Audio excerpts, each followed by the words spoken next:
Reka ngusuhuze kandi nkwifurize amahoro y'Imana wowe udukurikiye. Nyemerera uyu munsi nawo tugaruke ku makuru yacu ndetse turebere hamwe intambara ihuje ibihugu birimo Irani, Isiraheli ndetse na Leta Zunze Ubumwe za Amerika. Ejo twavugaga uburyo Amerika yarashe ahantu hatandukanye mu gihugu cya Irani, cyane cyane ahitwa Bandar Abbas, ndetse ikaba yararashe ku bwato bwa Irani, ikarasa no ku bubiko bwa misile.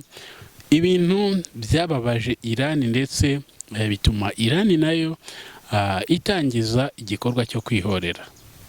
Iki gikorwa cyo kwihorera rero yagitangije mu buryo bwakanze Leta Zunze Ubumwe za Amerika, nubwo wenda itabitangaje ko yakanzwe, ariko isi cyangwa se abakurikirana iyi ntambara muri Middle East bavuze ko iki gitero cyangwa se ibi byakorewe Leta Zunze Ubumwe za Amerika byabaye nk'aho Leta Zunze Ubumwe za Amerika iciye umugongo, bitewe n'uko yarasiwe indege ya F-35 ndetse na drone 6 zikahagendera zihenze cyane. Ibi rero ntabwo Irani ari byo byonyine irimo irategura cyangwa se irimo irapanga, ahubwo birashoboka ko Irani ishobora no kwihorera mu buryo burambuye. Ubwo ni za misile za Irani zishobora kongera zikagabwa muri Isiraheli cyangwa se hariya hose hari ibirindiro bya Leta Zunze Ubumwe za Amerika, ariho hariya muri Middle East, naho hariya muri Emirates z'Abarabu. Ibihugu byinshi rero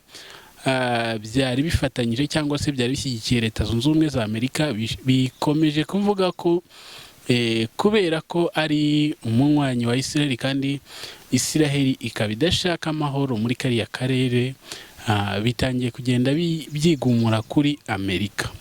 Isi yose rero irahangayitse cyane, irimo iribaza ibishobora kuba nyuma y'uko Amerika yongeye kugaba ibitero hariya hafi ya Hormuz. Ubwo ni aho Bandar Abbas ni hafi ya Hormuz, kandi igihangayikishije cyane nuko peteroli ikomeje guhenda cyangwa se kuzamuka cyane. Iyo habaye intambara cyangwa se ibi bitero byubuye, intambara irongera ikuburana, nako ibiciro birongera bikazamuka cyane, bikapanda bikagera hejuru. Ndabona ibitangazamakuru byinshi byagiye byandikaho, ariko cyane cyane nyemerere twibande ku byanditswe na Al Jazeera. Ngo Irani ikomeje gushinja Donald Trump cyangwa se Amerika kuba umuntu uri kwica ibiganiro cyangwa se kuba ari inyuma yo kuba ibiganiro byakwangirika. Ibi rero ni ibiganiro byari biri kubera muri Qatar ndetse no muri Pakistan, bari guhuzahuza ngo barebe ko Irani ishobora kumvikana na Amerika. Perezida Donald Trump we yatangaje ko amasezerano ari hafi, ndetse ibijyanye no gufungurwa kwa Hormuz biri hafi, ndetse Irani ngo ishobora kubyemera bidatinze. Michael Rubio rero yavuze ko Amerika izatuma Hormuz ifunguka, cyangwa se izatuma Irani ifungura Hormuz, ngo Irani yabyanga yabyemera ngo bigomba gukorwa, ndetse ngo bishobora no gukorwa ku ngufu bibaye ngombwa, bitewe n'uko ngo iyi Hormuz ihangayikishije isi cyane. Ibibazo rero byugarije isi ndetse n'impamvu iyi ntambara ikomeje gushegesha isi, icya mbere ni uyu muhora Hormuz uhangayikishije abantu cyane kurusha ibindi byose. Uyu muhora rero Hormuz ni nawo utuma rero peteroli izamuka. Icya kabiri rero ni irizamuka rya peteroli. Iri zamuka rya peteroli, ndetse wenda umuhora Hormuz ntabwo ari peteroli yonyine, ahubwo n'ibicuruzwa bindi bicamo, ntabwo ari peteroli yonyine icamo. Rero n'ibindi bicuruzwa bigiriramo navuga ikibazo, cyangwa se bikadindira bigatinda mu minsi yashize twarebeye hamwe uburyo hari amato menshi cyane arenga amajana yafatiwe muri Hormuz, ndetse Donald Trump arimo arapanga kuza ngo kuyabohora, kuyesikotinga, nubwo bitigeze bikunda, ariko make muri yo yagiye yishyura amafaranga aciwe na Iran agatambuka. Ibitero rero bya Amerika yo ivuga ko ari self defense cyangwa se kwirinda cyangwa se kwirwanaho, ntabwo ariko Iran bibona, ahubwo yo Iran irabibona nkaho Amerika yongeye gutangiza ibitero bikomeye. Iran rero yavuze ko Amerika nitarekera igakomeza kurasa kuri Iran, Iran nayo iri buze kwihorera mu buryo burambuye. Isi rero uko iri kubyakira, nta kundi isi iri kubyakira nabi, kubera ko bikomeje kuba ikibazo mu isi. Ibihugu byinshi bikomeze kwibaza uburyo Amerika iba umupolisi w'isi, kandi abaturage aribo bakagombye kuba abapolisi b'isi. Amerika uburyo ijya hariya muri Middle East, ndetse ikaba yifuza gukontorora iyi Hormuz ifatanyije na Iran. Iran yo rero ikaba itabikozwa, ndetse no mu byo baganira ntabwo birimo. Harimo ko wenda izi kirimbuzi zahagarikwa kuba zakorwa, bigakoreshwa biriya bya Iranium bigakoreshwa mu bikorwa bya gisivili n'ibindi bitandukanye. Ariko uyu muharo munsi yo ntabwo uri kuganirwa, ntabwo Iran ishaka ko babivugaho, ngo ni ibya Iran. yo Iran izabikemura hamwe na biriya bihugu baturanye byo muri Middle East. Intambara ishobora gukomera, ariko hari ibintu bibiri biri kubera icyarimwe, harimo aya masezerano ndetse n'ibitero biri kuba hagati ya Iran ndetse na Leta Zunze Ubumwe za Amerika. Ibi bintu rero byose hagomba kugira kimwe kiganza ikindi, kandi cyaba cyiza nuko haganza icy'amasezerano, ndetse intambara ikabasha guhagarara. Isi ikomeje kwibaza ibibazo bitandukanye, ndetse ibibazo by'ingutu. Reka turebere hamwe ibibazo isi ikomeje kwibaza. Ubwo ni abatuye isi, aho bakomeje kwibaza ngo ese Amerika ishobora gutsinda Iran? Amerika byashoboka ko yatsinda Iran, ariko Amerika ntabwo yatsinda Iran iri yonyine, kubera ko Iran ifite inshuti nyinshi, kandi ndabona na biriya bihugu byegeranye bitangiye kugarukira Iran. Rero mu gihe biriya bihugu bitaba bifatanyije na Amerika, ntabwo Amerika yatsinda Iran, keretse Iran wenda itengushywe na biriya bihugu begeranye, ndetse igatenguha n'inshuti zayo, kubera ko ntabwo Iran yarwana n'isi yose.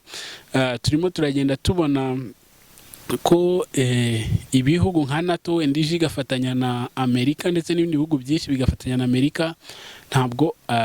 Ntabwo Amerika yatsindwa iyi ntambara. Ibi rero nibyo isi ikomeje kwibaza, ndetse ikindi kibazo cy'ingutu, isi ikomeje kwibaza impamvu Hormuz iteje impungenge, kandi Amerika ariyo yateje intambara, noneho iyo ntambara igatuma Hormuz ifungwa kandi yari ifunguye. Rero ibi bishobora kuzakomeza, bishobora kuzatinda cyane, kubera ko Iran ivuga ko yafunze Hormuz kugira ngo ikuremo amafaranga yo gusana ibi byangijwe na Amerika, kandi yavuze ko itazigera yemerera ubwato bwa Amerika guca hano hantu. Rero bizakomeza guteza intugunda n'ubundi nk'ibyo.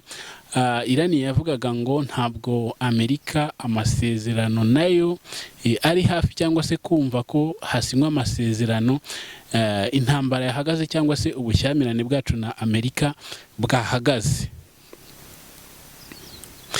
Ikindi kibazo kiri kwibazwa cyane n'Abanyarwanda bakomeje kwibaza ngo ese intambara ya Iran ishobora gukomeza kuzamura ibiciro byo mu Rwanda, cyangwa se ishobora gukomeza gutuma habaho ingaruka mbi ku biciro byo mu Rwanda. Ndavuga ibiciro by'ibiribwa, ibinyobwa n'ibindi byinshi. Yego birashoboka cyane, kubera ko iyi ntambara nikomeza gufunga iyo Hormuz ntabwo ariko bose bazatanga aya mafaranga ngo bishyure Irani. Icyo gihe rero ubwato buzagenda bukumirwa ndetse ubwato budindire bugende buzenguruke buce kure bumara amezi 3 na 5 mu nyanja. Iki gihe rero nibumara aya mezi menshi n'ubundi ibicuruzwa bizajya biza bihenze ndetse bitugireho ingaruka zikomeye. Ikindi kibazo kiri kwibazwa n'abatuye isi, bari kwibaza ngo ese Trump koko nk'uko abivuga arashaka amahoro cyangwa arashaka intambara?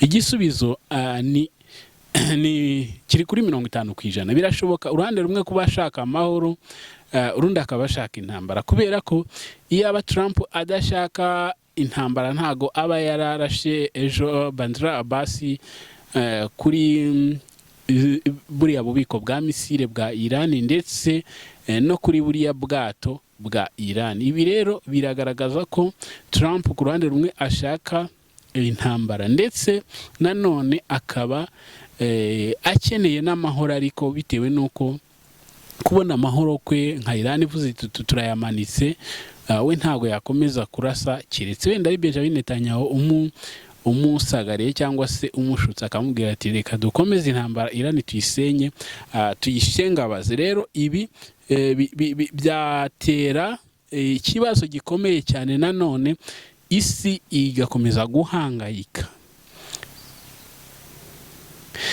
Ikindi kibazo abatuye isi bakomeje kwibaza, bakomeje kugarukaho cyane ngo abatuye isi rero bakomeje kwibaza ngo ese Irani ifite imbaraga zingana iki, haba mu kurwana ndetse n'ubukomere cyangwa se kwihangana kw'abasirikari bayo. Irani rero ifite imbaraga nyinshi ndetse Irani yari yubatse cyane. Irani ifite missile city, ifite ahantu nyine ikorera misile ndetse n'izindi mbunda zikora cyane, ikaba ifite uburyo bwo gukora amadrone ndetse ikaba yaratangije n'uburyo bwo gukora ubwirinzi yakoze, ndetse bukaba buri gukora neza cyane, ari nabwo buri kugenda bwifashisha kumanura zino drone za Leta Zunze Ubumwe za Amerika.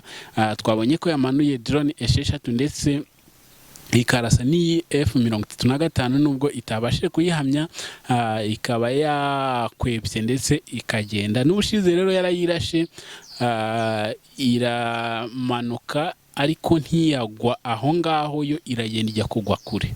Rero izi misile wenda ntabwo zirabasha kumanura F-35 ngo ako kanya zite zimanura, ariko uko Irani igenda yubaka birashoboka ko izakora misile zirukanka cyane kurusha ndetse zikabasha kuba zayimanura mu gihe gitoya. Rero iki kibazo ndakeka ari uko kimeze, ndetse Irani ifite n'abaturage n'abasirikari bayikomeyeho ndetse bakunda igihugu cyabo, bagendera ku mahame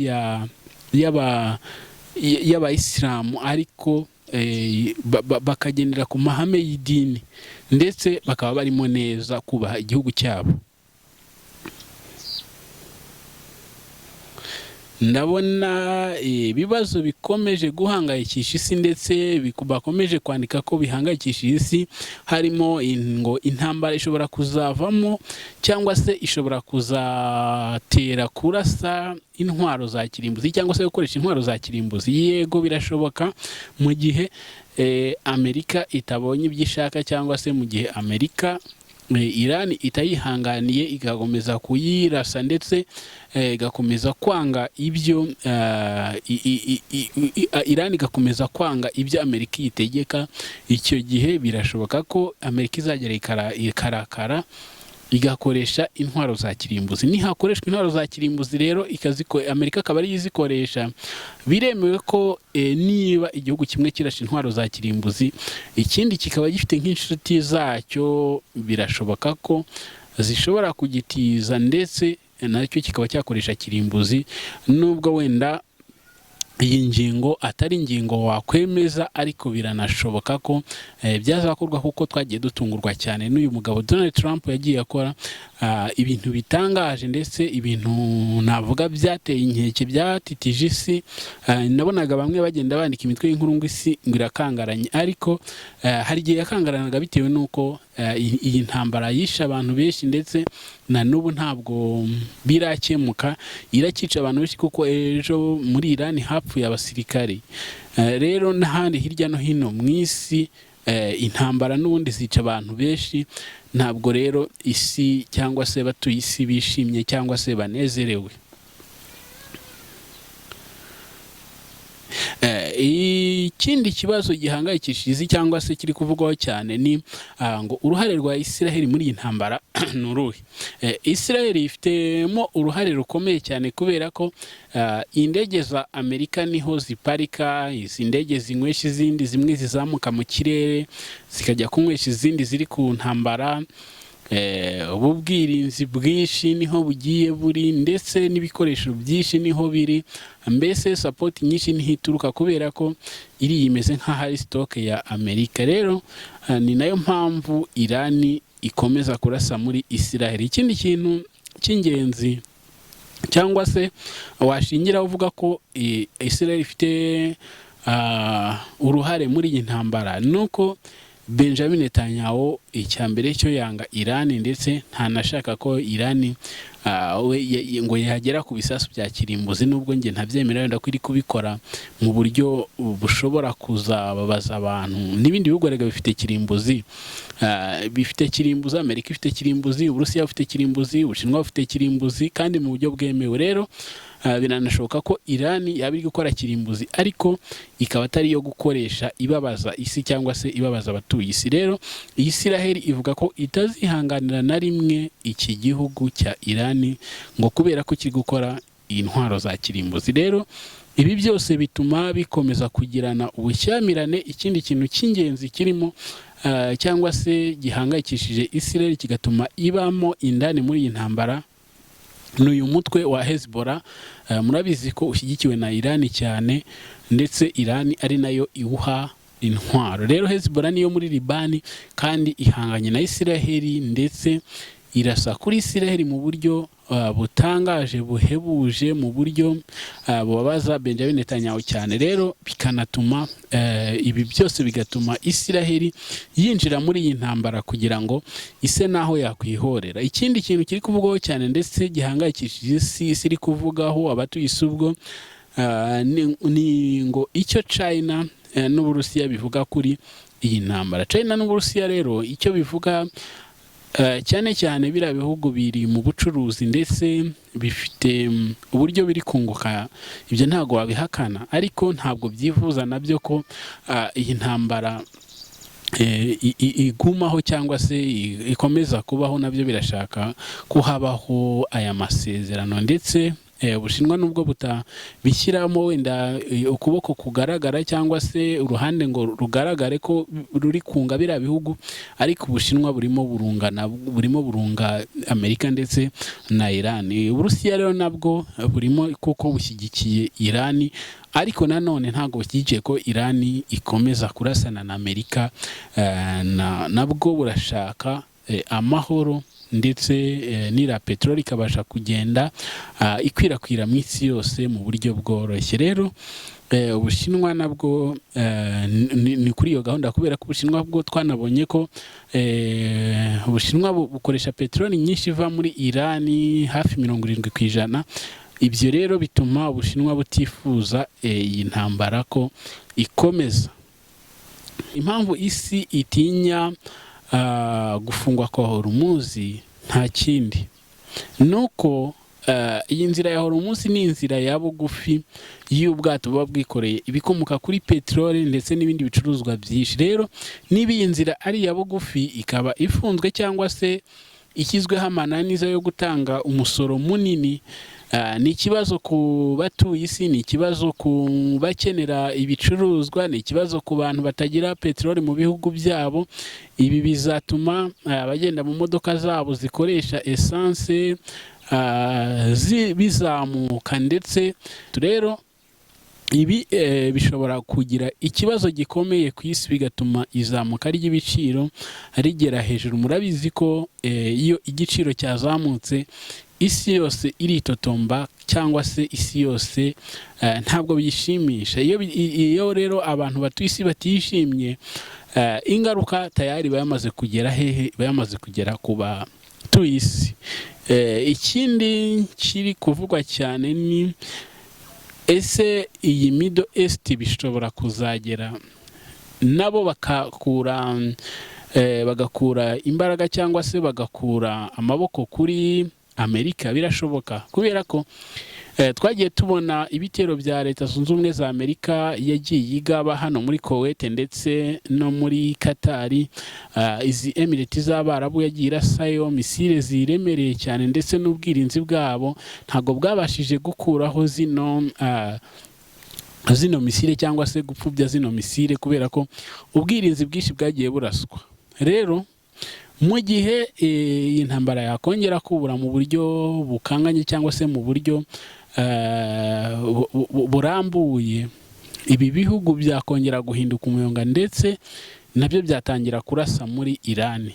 Nibirasa muri Irani rero, wa muriro cyangwa se ya ntambara yo muri Middle East izatangira, bibe bisa naho bivuye kuri Amerika, kubera ko izaba yamaze guteza umutekano mukeya muri biriya bihugu.